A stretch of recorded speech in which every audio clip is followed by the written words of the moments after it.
What does Czechia, Indonesia, Thailand, Mexico, and Hungary have in common? Well, these are some of the top destinations for digital nomads, a term coined by Sugio Nakamoto and David Manners in 1997.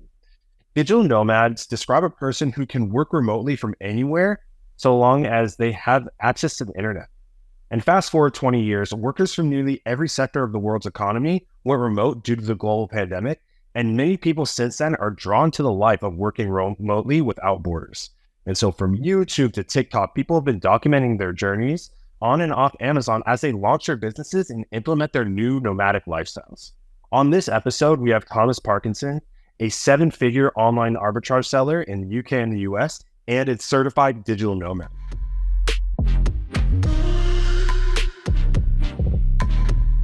Thomas, thanks so much for joining us. Hey man, thanks for having me. Great to be here. So Thomas, we're talking a little bit about Amazon journeys and being a digital nomad. Can you give us a little bit of a background about yourself and how those two ideas tie in? Sure. So if I kind of give you a very, very quick rundown, studied electronic engineering, went into I failed that, went into hospitality, didn't enjoy the work-life balance. And I basically started dating this girl and kind of really skipping forward. After leaving hospitality, I moved into recruitment. And then at the same time, we were still dating. She moved into London. And then what happened? I didn't want to continue doing recruitment. I didn't want to do an office job. I wanted to start a business. So I moved to London with her, and we were dating for about 5 years at this point. And I started my first company, which was procurement into public sector. And if you've ever dealt with the government, generally they're the worst people ever because it's so bureaucratic and so many problems. And I absolutely hated it. But at the same time, once I shut that business down after 1 year, I really liked the distribution model, or should I say I really liked selling stuff. But the problem was I was doing B2B or B2B, and then if I could do B2C, I really liked that. Looked at eBay, didn't work. Looked at Amazon, loved that. And I loved FBA distribution, that worked really well. So for me, I was in London at the time, and I was dating this girl. I'd been dating for about 6 years. And unfortunately, we broke up. And my friend to me, who had traveled a bit before, he said to me, what you need to do, Tom, is you need to go to Thailand to get your head away from it. Because I've never been to Asia. And he literally loaded up a webcam of a beach in Phuket. I think it was, it was literally Koh Phangan, which is the full moon party. And he showed me a webcam picture of the full moon party going on that was live. It was like, oh my God, I need to go there. So that day, I had booked a ticket for a month's time to sell everything and then go to Thailand just for 1 month. That was it. And so I broke up with my girlfriend for 6 years. And I thought I'll go to Thailand for a month. My business was Amazon. And we were always planning to move out of London. So it had to be remote. I couldn't have a warehouse. So hence the FBA model worked really well. And then I moved to Thailand, I went to Thailand for 4 weeks, Bangkok, Phuket, and then Chiang Mai. And I got to Chiang Mai, and I remember it to this day. I'd been there for 1 week, and I called up my sister, and I said, hey, Claire, it's Tom. She's like, hi, Tom, how are you? So I'm good, thank you. Just give you a quick call to let you know I'm not coming home. She was like, oh, okay, cool. When are you coming home? And I was like, I'm not coming home ever. That was about 7 years ago. And I have only been home, I think, probably for a total of about 8 weeks in the last 7 years. So it kind of gives you an idea that since then, I've gone on to travel many different countries, live in different countries, all while, should we say, that was growing the UK business, starting Fast Track FBA, which is a service company, and then also starting selling in the USA as well. And meeting obviously amazing people and getting a chance to, see the world. But I absolutely loved it. Wow, that's an incredible story. I mean, being able to kind of cut ties with everything you've ever known and never look back is a huge feat in, in being adventurous, but also fearlessness. And I'm sure that there's a ton of challenge, launching 3 companies while you're doing such. Before we get into kind of the boring company stuff, in all of your travels, kind of throwing your curveball here, what is some of some of the highlights? What are the best things you've eaten? That's actually what I'm most interested in. My God. Okay, so I'll do. You're saying the best things. I've lived in Vietnam for 2 years. I've lived in Thailand 6 months. We did Bali. We did Lithuania. We did Gran Canaria. I live in Mexico City right now, and Cancun was before that. And obviously, I've traveled a lot as well. Mm-hmm. Oh my God. like the best food. Michael, there's so much good food. There's so much good food. I only got into sushi while I was in Vietnam, and that was like, and it's incredibly cheap out there. Like obviously, like cost of living in Vietnam, super cheap. So I absolutely love that. I love Thai green curries. If anyone goes to Thailand, Thai green curries, Thai yellow curries, massaman curries, absolutely love them. They're really good. I do think Vietnamese food is super healthy and really tasty. It's very, very different. But also on the inverse, and I'll not answer your question directly, there's also a lot of food which is really horrible. So if I kind of give you an idea, I remember I've been to a restaurant the first time I went there. I went to an office. They took me out for a meal. They were like, lunch, come talk out for a meal. And they took me to like an eel shop, like an eel restaurant. And all it is lots of little small eels in a bowl. And I'm eating them like, this is disgusting. I had a girlfriend at the time who took me to a restaurant whereby it was pig's intestine, which had been boiled with fermented shrimp paste, which was the most horrible smelling thing I've ever tasted in my life. That is the entire thing they sold in the restaurant. And it was full. There was 100 people there. And I ended up eating like pig's intestine with shrimp paste. That was horrible. Never do that again. And then obviously in a lot of the Asian countries, they try everything. And so I've tried some very interesting foods as well. But yeah, I think I really say out of all the countries, I really enjoy the Thai green curries. And I know it's funny, but it's quite simple. I really enjoy them. I enjoy the sushi. And then in Mexico, I quite like a lot of the food here. Yeah, definitely. Yeah, Mexico and getting down with tacos is something that's like in my pastime. It's interesting that you bring up the Thai green curry because I actually just saw something either on, I think on Instagram, where like the Thai government had a huge had a $15 million marketing scheme to bring Thai food to the world and different types of curry. And so the idea was to get ambassadors for Thailand through food. And it was really interesting. It was only like 10 years ago. And I'm thinking because even if people that have never been to Thailand, that Thai food has just really blown up in every single city all over the world. So they must have done something right. Agreed. And even if you look at their tourism went up. And I think 20 years ago, they started the policy of everyone learning English at school. So their standard of English is really high. And I saw the comparison between Vietnam and Thailand. But also they do a lot in regards to promoting it and how nice it is and beautiful beaches. And hey, it's a lovely place to be, honestly. And obviously everyone the land of smiles, so everyone's smiling. Yeah. But yeah, I think they've done a really good job. And, if anyone were to go traveling, I would definitely say Thailand would be a very good place to start. And in particular, even Chiang Mai is a very massive digital nomad hub where you just, you have a collection of really cool ideas and the cost of living is so cheap, which is, very different to the San Francisco's or should we say, when you're in Israel and Tel Aviv, very different. But if you're getting started, most people who are getting started want to do digital nomad and build a business. Chiang Mai would be the place to be. Yeah, that's actually something that's quite interesting that you bring up because, you talked about cost of living, but we're let's bring it back to, the business side. When you are launching your own business, everything you make, you want to reinvest in the business, but you also a guy's got to live. You got to pay rent. You got to feed yourself.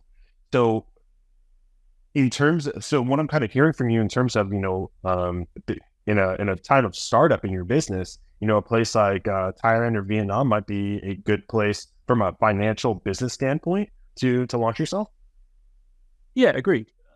I would definitely say the reason why I say Thailand, Chiang Mai, Vietnam is cheaper than Thailand, but your problem is you also want a collection of people. It's the spots where people share good ideas.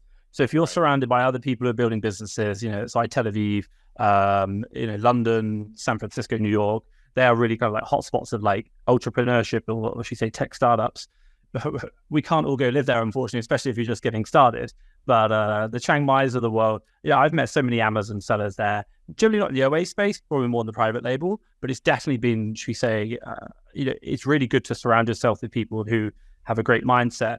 And also, if you can cut the cost of living, I think in Thailand, we were just paying a couple of bucks for each meal. It was nothing, and it was a very nice quality of life for what was I think $500 a month. You get a pretty decent apartment, which is incredible. You wouldn't get anywhere else in the world. Yeah, I think that's just something that really resonates with me, because me living in Tel Aviv, one of the most expensive cities on the planet, with the expectation that like one day I do want to, launch my own businesses. Like it's a financial risk, and it's something that I have to take into account with my wife. And, but we also have to make sure that we keep a roof over our head, and we can feed ourselves. And that's something that can be, anxiety inducing when you start getting into that. But I can understand, for someone in a different stage in their life, young, adventurous, ready to go in Thailand, or a place like that, they could be something that they could leverage that financial opportunity to their advantage. Yeah, I agree. It's a great place, and I definitely recommend it to anyone. And hey, and by the way, I think she said they talk about it. If you want to change yourself, I know Alex Hormozy talked about it, and they did a whole big. She said there's a big study around it, around people coming back from what's it called, Vietnam, in regards to like the war, and like if you want to change yourself, changing your environment is one of the biggest and best things you can do, because you get to reform new habits. And for me, when I do, one of the reasons why I love traveling is the fact that every time, if I'm not happy with something in my life, I can literally go, what do I not like? Okay, next time I move, I'm changing that. I'm going to hit the gym. I'm going to eat healthier. And by changing environment, you can change. And by the way, that rate of change just can, she say, massively impact not only your own personal development growth, but also your business growth. And I found that so powerful. Most definitely. In terms of your business growth, kind of going back, you operate 3 companies. And when you're operating it with a nomadic lifestyle, what are some of those challenges that you find? Okay, so the biggest challenge that we find, so if I put it like last year, at our peak, we were doing, so like 3.4 million pounds, that's 4 million US in the UK. We're doing like 1.5 million in the US, and we were probably doing like, it was like high 6 figures in Fast Track FBA, but we had across all 3 companies, and they're all full-time staff, no contractors, they're all fully working for me. They're all from the Philippines, but 88 staff across those, across all 3 companies. So, and we had like, in the Amazon businesses, we had like sourcers, like 25 of them, I think it was. We had 5 purchasers, 4 administration staff. And then in Fast Track FBA, you have like your service team, marketing, sales, development team. And it's hard. And obviously I have ops as well. And my biggest challenge across all of that and building the team, and I can share some advice, and is number one, managing people is hard enough. Managing people when you're on literally the other side of the world, so your time zones don't cross, is makes it 10 times harder. And then also as well, and I'm sure, Ian, you can probably understand this one as well, is we all want to do more as business owners and entrepreneurs. And the lesson I've learned through doing all of that is actually do less, but the less that you're doing, do it better. But the reason is because it's easy to do stuff, but to do things well is really hard. And actually the compounding, the leverage effects come from your ability to do a few things very, very well. And they say it about, like, I've listened to a lot of like businesses where it's like, you should do one business with one like product or service through one marketing channel to hit 1 million. That's it. And it's like, because you just focus. And I've learned that, whereas, I think the classic entrepreneur is like, we can do this. And it's like, just this whole year has been about cutting, like doing less, but doing it better. So, and I can share some like top tips for like managing Filipino VAs and the way we do it if you want. But like that's been the biggest challenge. Time zones and managing your remote team, and managing people's hard enough, but across opposite time zones is really difficult. Yeah, I find that really interesting. It's kind of that old adage. What is it? Like a jack of all trades is a master of none, right? And I think it's as business leaders and business owners and entrepreneurs, when you are the boots on the ground, you get so used to being the jack of all trades because you need to. But I'm sure, like, as especially in your position, as you kind of moved up and been working on the business in so many different ways, that it's rather difficult to let go. And so that's got to be really difficult, and probably a huge challenge. But you really have to have a lot of trust now that you have that whole team in a different time zone that's literally a day ahead of you, right? So they're either a day ahead or you're a day behind, whichever way you want to look at it. That's a huge hurdle. Could you talk a little bit about how you can, put that team in place to, can you talk to me through that, maybe that first hire or the first 2 or 3 hires in order to start to put that team in place? I think if I'm talking around I'll start with the end in mind, and then we'll start from the beginning and work our way back. Sure. So if we just talk about, if I talk about Amazon USA, because that's probably the most relatable situation, because it's not like a huge operation. It's kind of something that more people could relate to. So Amazon USA operation is one purchasing manager. So this is a person who has my credit cards. They are purchasing, probably something like 10 to 20,000 per week on my credit cards, in stock. In the USA, in the UK, we were doing, I think it was like 120,000 a week. So it's just, it's just scaling this, but more people, more things. So in the UK or in the USA, one purchasing manager, his job is to run the entire operation on a day-to-day basis, because I'm not physically awake at the time, so I can't be answering questions. His job is to do that, or her job, it doesn't matter. So underneath them, they have 3 sources. Their job is to find the products profitable that we resell. And then alongside him, or technically report to the purchasing manager alongside the sources, is an administrative VA. So organizational structure-wise, we basically have people who find the profitable products, someone who buys or checks them, buys them, and then we have someone who deals with all the administration, non-revenue generating, but just making sure that the suppliers are shipping the products, dealing with returns, dealing with customer inquiries, all those kind of things. So it's really like revenue generating and then administration. That's a division of labor. And then that person would report to me. So, and then my kind of like operational structure on top of that would be, generally speaking, 1 hour a week, which would be accountability for that manager, 1 hour a week for the admin, which is really moving money. So moving money within paying off credit cards, for example. And then I generally have 2 hours a week on top of that as well, which will be around development. So we're looking at what's an area we want to focus on, building processes, improving it, and then also as well auditing, like checking in on the business with the manager to see the standards the way they need to be. And again, it's kind of like an improvement piece. But how do we get there is the question you're asking. And we did it in the USA, and we did it while I had the other 2 companies. So the first step was to hire 3 sourcing VAs.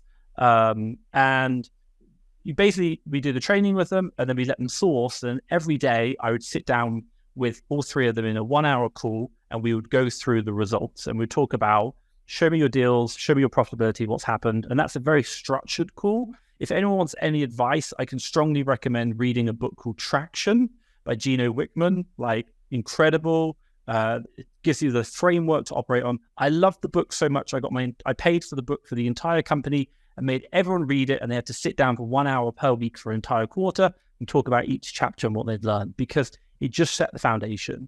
And without this, we would not be where we are today. And we didn't have it last year. And my business was a mess. I will honestly be about that. But we had to implement that. So that was like three sources, 1 hour a day, finding the deals. We would analyze them together live on the call, and then they would drop off and go to sleep, and I would buy the deals. And then what we did is we promoted one of them up to a purchaser, and that took a 3-month process of analyzing the deals together. Can we agree on them? Analyzing how many to buy together. Can we agree on how many to buy? And then finally, there's an administrative part, physically putting it in the checkout or the cart, checking it out and reporting on the sheet. That's it. And then we replaced that person with a new sourcer. So we had 3 sourcers, 1 purchaser. And at the same time, we would then have our admin VA who trained up as well. So, and then really that's the operation that we look like. That whole process, I think, took me 7-8 months to start and to really get out of. But as much as I sit here and tell you, and we all do this, YouTube, Instagram tells you that business is easy, but it is not. It's really hard. And the devil is in the detail.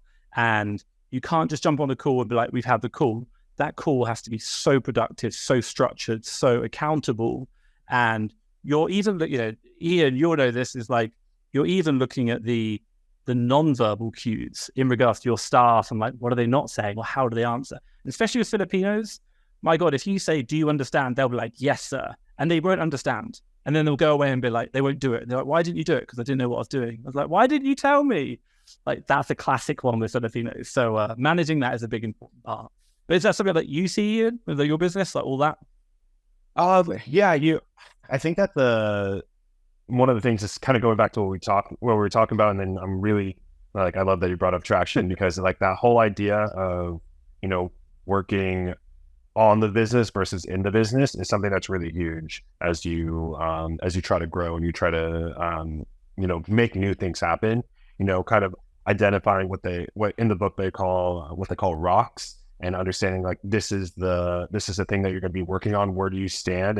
And then being really intentional about how you get there is super, super important. When you're operating businesses. So I love that you were really able to to implement that by giving first of all, giving the book to the whole team, because I think that provides an opportunity for a lot of buy-in from those team members. Because I found like that's the hardest part about, new initiatives or trying something new, especially when you're trying to change your own management style, is that like you not only need to buy into the new style that you're trying to implement, but you need everybody around you to buy in. And if you have, and really your strongest at, I don't want to say weakest link, because that's not the right way to speak about people, but you're strongest the person with the least amount of buy-in to that new culture. And that's really difficult to kind of get there.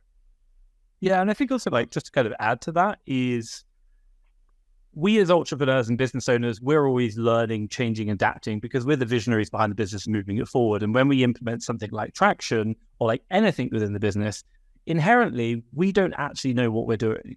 Like we're not the experts. And that's hard because the people below us are looking for us to the answers, and we have to be honest and say, I don't know, but let's find it out. And that's challenging. And that's also scary for us as leaders, but also our staff being like, we're going to do something that we don't even know if it's going to work. And you're like, have faith, like this will work. And we've got to believe that and follow through. Yeah. Yeah. I fully believe in that. I used to tell my team, kind of a variation of two different things. The first one was, it's okay to go a little bit rogue, as long go rogue. If something gets messed up, as long as you know how to clean it up, that's okay. I remember that when I was a kid, I got this brand new RC car and I started taking it apart, and my old man walks in and he was like, you better know how to put that back together because you're not getting another one. Fast forward 6 months, didn't have a new RC car. This one was broken, but that was something it's something really tangible that I learned was that, it's okay to make mistakes, but you want to be, you're not always going to be able to know how to figure it out or how to fix it, but do your best to set yourself up for success to know how to fix it. And so like in those moments, it can be really tough to like let go, but go a little bit rogue. And it goes along with there's another saying going along with a lot of sayings. It's easier to ask forgiveness and permission, right? Like, yeah, if you go a little bit rogue and your intentions are in the right place, that's usually really fine with me, because, as long as we're all working towards the same goal, I need to trust the team just as much as they want to trust me. And like you said, I have no idea what I'm doing 90% of the time. But I think also like just coming back to that point, and especially like managing people, is there's kind of like two parts to it. Number one is I'm all happy for people to go rogue, test things, but they also have to be able to say, I don't know, and here's where I went wrong. And it's like the accountability side of it, and being able to have an honest conversation about that. But on the other side of that is that when you are not the lead, it's easy for us as leaders because we're the one with the authority. But for someone else to say, I broke something, and to be able to sit down and reflect and say, I did wrong, without the fear of like, I'm going to get punished for this. That's about building a great culture. And that's a challenge as well. And especially when you work with like Filipinos, they're very like, should we say, they want to make sure that you are happy, and they don't want you to be like, they don't ever want that I've done wrong. And that's a real challenge to try and build upon, especially when you're working with people from other cultures. And it's a challenge at us and our leadership. Yeah, most definitely. And I think that challenge of putting your company in a position where anybody, Filipino or not, can say like, I messed this up, and being able to come to you you're right, is a company cultural part, but also, some individuals are built like that. And I think that I didn't know where you're going with that thought, but my initial thought to that was like, that's your leader. That's your next leader right there. You know, when something goes wrong in a business, and especially if it's a big mess up, we'll keep this one clean for the kids. If it's a big problem and someone came to me and goes like, "Hey, Ian, we screwed this up. This is how far I got into fixing it. And this is how I think we should go forward. Could use a second pair of eyes, could use a second opinion." Like, my initial thought is like, first of all, number one, let's go fix it. Once we fix it, my next thought is, how do I get more responsibility to that person? Right? That is my next leader. Cause nobody wants yes men all the time. Because like, that's a really hard way to run an operation. But if you have someone that's going to tell you the truth, that says like, hey, this isn't going to work, or this is how it's broken, like, that is the person I want in a leadership position, because they're the ones who are going to be able to lead those who don't have that necessarily have that quality, and then create that culture. Agreed. I think it's Naval, but I think they talk about interaction as well. It's like, especially in traction, they talk around it like the KPIs, quarter trackers. It's like every person has 5 to 15 numbers, and that they are solely accountable for. And you need that. You need that within your business, accountability, because people will make mistakes. And by the way, like building that, that you said, that culture is so important. But also as well, facilitating accountability is so important, because it's only through accountability do we learn from our mistakes. And if we deny that, if we say, "Oh, it wasn't my problem," we'll keep making the same mistakes over and over. And as a business, we need to make mistakes, of course, but also we need to learn from them and improve from them, because mistakes are an inherent part of what we do as human beings. And it's only through being accountable will we actually take accountability and ownership of it, and then make improvements thereafter. And as a result, the business grows. And I've seen that time and time in my business, whereby, and if anyone's bringing it back to Amazon, whereby like maybe we do the reselling game. Your team, my purchasers, my God, we're spending 100,000 a week. My team are just buying bad deals, and I'm like, guys, you're making the same mistake. What are we doing? And then it wasn't until we really implemented process methodology. We implemented like this. I talked about it the other day actually with my team. We have processes now within our business from Traction, and we have a process for deal analysis for how we analyze a deal.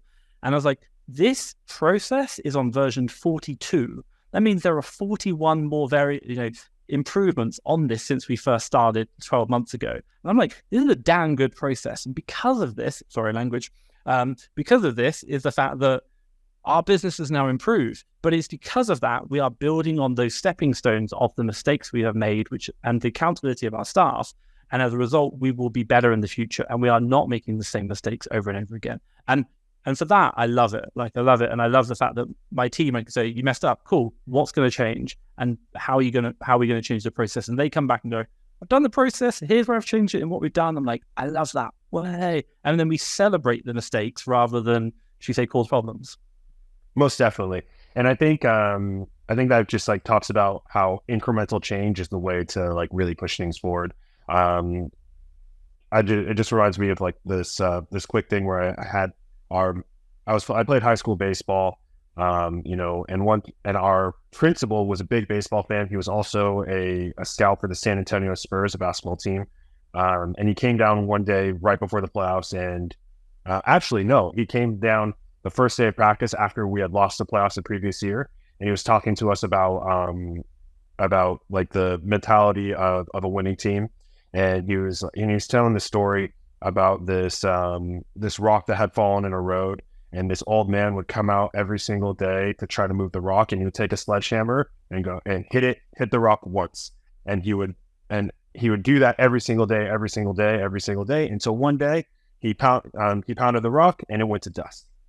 And so the moral of the story, the question of the story, was it the final blow that caused that rock to go to dust, or was it the pounding the rock every day? And so then from that year, our kind of mantra was like, pound the rock, get better every single day. And that's something that was really what you're talking about. It's like those incremental changes, 42 iterations of this process in order to pound the rock and get that process really dialed in. So I'm really glad you brought that up. And that actually, I haven't thought about that story in years. I'm like surprised that it came flooding back. I was just I'll bring it in. Like, I talked it earlier on. What did I learn this year? Do less, but do what you do better. So it's kind of like, don't go and hit 42 rocks, hit one rock 42 times. Exactly. Because it's like hitting 42 rocks isn't going to do anything. Like, and as entrepreneurs, we do that. We shouldn't. We should do this. And that's the thing I learned. Most definitely. So Thomas, we've already gone over over time, but just to bring it back, just like one more time, if you have any final thoughts about I guess about anything that we spoke about today, I'd love you to share that with us before we close out here. I think I'm sure people probably watch this for like the digital nomad aspect, and obviously we're completely off track. So I'll kind of share some top tips. There is a website called Nomad List. If anyone's interested in that, check it out. It's constantly updating, and it shows you the best places to go for all nomads around the world. I absolutely love it. I paid for a lifetime subscription for $100. I love that. Again, coming back to the business aspect, which is what we're here for, I can't stress enough, do less, but do what you do better. Retraction, I think that's a really important point. And again, like, even with us, like where we're using, the tools, Seller Snap is a tool that we use. And again, it's like, you don't buy these tools and expect them to be perfect out of the box. It's about managing it for your business. And the idea is like really taking the time to understand it, the way it works, and how you maximize the effort. So, and again, it's not doing 42 rocks, it's doing one rock 42 times. And I can say that, whether it be with purchasing or whether it be, looking at our pricer, tweaking it, asking your support, all these questions. These things make the difference to your business. It's not doing more, it's doing what you do better, that over time will compound and they give you massive leverage. And I will say this from my own experience, it will give you a competitive advantage to anyone else entering the game, because they have not hit the rock 42 times. And that is where you start developing your competitive edge. And as a result, you do better than everyone else. Most people don't even hit the rock twice. So keep hitting it, go forward. All right. So thank you again, Thomas Parkinson, and Amazon seller, digital nomad, and certified rock smasher. Thank you so much for joining us today on Not Another Econ podcast. And I have to say, because we went over time, we're going to have you back so we can talk about more rocks to crush. Thanks again. Love it. Thank you.